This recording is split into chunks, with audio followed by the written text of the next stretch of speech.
Local fight ದಳಪತಿಗಳು full alert ಆಗಿದ್ದಾರೆ. ಹಾಸನ ಬಳಿಕ ಇನ್ನು 2 ಸಮಾವೇಶಕ್ಕೆ ಪ್ಲಾನ್ ಆಗಿದೆ. ಹಾಸನ ಸಮಾವೇಶ ಸಕ್ಸಸ್ ಆದ ಬೆನ್ನಲ್ಲೇ ಮತ್ತೊಂದು ಸಮಾವೇಶ ದಳಪತಿಗಳಿಂದ. ಬೆಂಗಳೂರಿನ ಜೆಪಿ ಭವನದಲ್ಲಿ ಜೆಡಿಎಸ್ ನಾಯಕರ ಸಭೆ ನಡೆಯಿತು. ಮುಂಬೈ ಕರ್ನಾಟಕ ಪಕ್ಷದ ಮುಖಂಡರ ಸಭೆ ನಡೆಸಲಾಯಿತು. ಫೆಬ್ರವರಿ 27ರಂದು ಬೆಳ್ಳಿ ಹಬ್ಬದ ಆಚರಣೆಗೆ ಸಿದ್ಧತೆ ನಡೆದಿದೆ.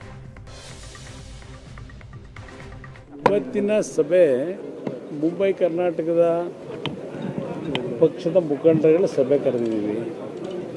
ಸಭೆಯ ಉದ್ದೇಶ ಫೆಬ್ರವರಿ 27ನೇ ತಾರೀಕು ಬೆಳ್ಳಿ ಹಬ್ಬದ ಆಚರಣೆ ನಮ್ಮ ಮುಂಬೈ ಕರ್ನಾಟಕದ ಭಾಗದಲ್ಲಿ ಮಾಡ್ತಕ್ಕಂಥ ನಿಟ್ಟಿನಲ್ಲಿ ಇವತ್ತು ಪೂರ್ವಭಾವಿ ಸಭೆ ಅಲ್ಲಿಯ ಮುಖಂಡರುಗಳನ್ನು ಕರೆದಿದ್ದೀವಿ. ಒಂದು ಬೆಂಗಳೂರಿನಲ್ಲಿ ಮಾರ್ಚ್ 8ನೇ ತಾರೀಕೊಂದು ಕಾರ್ಯಕ್ರಮ ಇಟ್ಟಿದ್ವಿ. ಪಕ್ಷದ ಬೆಳ್ಳಿ ಹಬ್ಬದ ಕಾರ್ಯಕ್ರಮದ ಜೊತೆಗೆ ಮುಂದಿನ ನಮ್ಮ GBA ಚುನಾವಣೆ ರೆಡಿ ಆಗಬೇಕಲ್ಲ, ಆ ಹಿನ್ನೆಲೆಯಲ್ಲಿ 8ನೇ ತಾರೀಕು ಬೆಂಗಳೂರಿನಲ್ಲಿ ಇಟ್ಕೊಂಡು ಇನ್ನೂ ಯಾವುದು ಚರ್ಚೆಗಳಾಗಿಲ್ಲ. ನಮ್ಮದು ಮೈತ್ರಿ ಇದೆ, ಮೈತ್ರಿಯ ಹಿನ್ನೆಲೆಯಲ್ಲಿ ಹೋಗಬೇಕು ಅನ್ನೋದು ಭಾವನೆಗಳಿದೆ, ಎಲ್ಲರ ಭಾವನೆಯೂ. ಅದು ಸಮಯ ಇನ್ನೂ ಚರ್ಚೆಗೆ ಅವಕಾಶಗಳು ಸಿಕ್ಕಿಲ್ಲ, ನಂತರ ತೀರ್ಮಾನ ಮಾಡ್ತೀವಿ ನಾವು. ಮಂಡ್ಯದಲ್ಲಿ ಬಿಜೆಪಿ ಜೆಡಿಎಸ್ ದೋಸ್ತಿ ಮಧ್ಯೆ ಮನಸ್ತಾಪ. ಲೋಕಲ್ ಫೈಟ್ಗೂ ಮುನ್ನವೇ ಶುರುವಾಯಿತು ಎಂಎಲ್ಎ ಕಾಳಗ. 2028ರ ವಿಧಾನಸಭೆ ಟಿಕೆಟ್ಗೆ ಜೆಡಿಎಸ್ ಬಿಜೆಪಿ ನಡುವೆ ಶೀತಲ ಸಮರ ಶುರುವಾಗಿದೆ.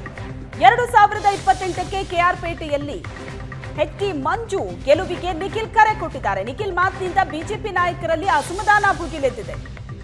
ಅಭ್ಯರ್ಥಿಯನ್ನ ಘೋಷಿಸುವಂತೆ ಹೇಳಿದ್ಯಾರು ಅಂತ ಕಮಲ ನಾಯಕರು ಕೇಳ್ತಿದ್ದಾರೆ.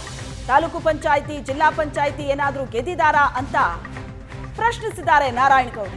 ನಿಖಿಲ್ ಹೇಳಿಕೆಯಿಂದ ನಾರಾಯಣಗೌಡ್ರೆ ಅಭ್ಯರ್ಥಿ ಅಂತ ಪ್ರೀತಂ ಗೌಡ ಹೇಳಿದ್ದಾರೆ. ಪ್ರೀತಂ ಗೌಡ ವಿರುದ್ಧ ದಳಪತಿಗಳು ಅಸಮಾಧಾನ ಹೊರಹಾಕಿದ್ದಾರೆ.